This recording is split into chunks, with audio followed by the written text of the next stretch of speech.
Feels like more and more people are getting sick right now, maybe some in your house. That's because seasonal illnesses are spreading, and they are spreading quick. It's normal this time of year, of course, for sickness, but the Illinois Department of Public Health wants to remind people of steps to stay healthy as the state's respiratory illness level rises from moderate to a high level, which means more people are going to the hospital for the flu, COVID-19, RSV, and other respiratory viruses.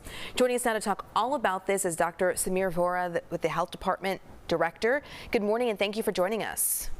Well, good morning. Thanks so much for having me. Yeah, we appreciate you coming on to talk about this. It's such an important issue that so many people are dealing with right now. Can you first explain this spike that we're seeing here and why it's happening? Well, as you led so well through the intro, it is expected as we see the cold temperatures for us to have that spike in seasonal respiratory illnesses. And like many Illinoisans and Chicagoans, we know that there are some people close to us that are pretty sick right now. What we're seeing is that most of this is being driven by increases in flu, followed by also some smaller increases in COVID and RSV. We've seen flu hospitalizations double in the last week. And 6% of all emergency room visits right now are because of the flu. Wow, 60%, did you say? So 6%. 6%, okay, I was like, wow, what? All right, who's most at risk right now? What are you guys seeing when it comes to that? So typically with our seasonal respiratory illnesses, the people that are most at risk for severe illness are those over 65, those that are immunocompromised, and those that have serious medical conditions. But the biggest uptick in the group is actually individuals that are between 5 and 17 years old. Those are the ones that are having the highest rates of flu, and they're also the group that right now has the lowest vaccination rates. Although we've hit 2025, we know that the seasonal respiratory season can extend until late spring, and it is not too late and actually a really great time to get your vaccination if you haven't already for the flu, COVID, and if you're eligible, RSV.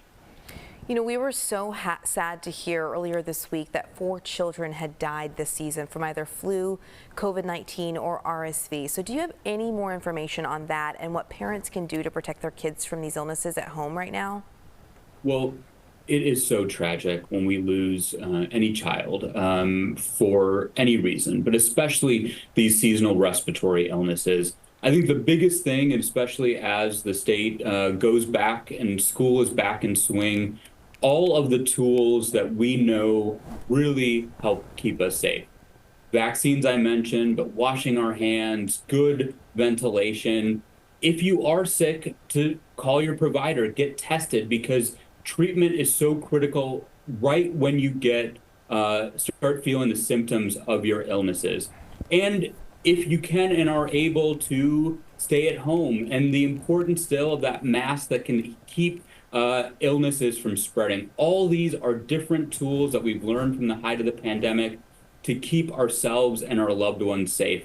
If you're especially at risk because you're being immunocompromised or have severe medical conditions, or young kids in those situations, they're the ones that really need the most preventative measures to keep themselves safe.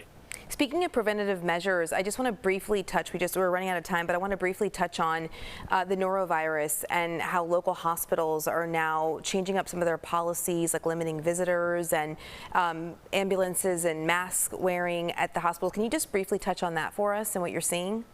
Yeah, you know, norovirus, again, partly part of the winter season, we're seeing people have those really uncomfortable kind of stomach, GI symptoms. And part of this, and I think some of the great lessons we learned from the height of the pandemic, is that these measures that hospitals and other clinics are putting in are just preventative, because we know that in a hospital, germs can spread.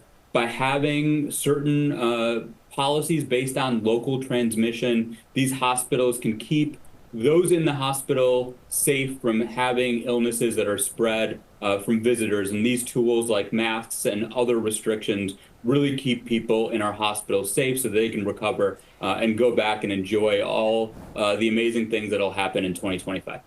Dr. Samir Vora, thank you so much for joining us, the Director of the Illinois Department of Public Health. We appreciate your time and your expertise on this. Thank you.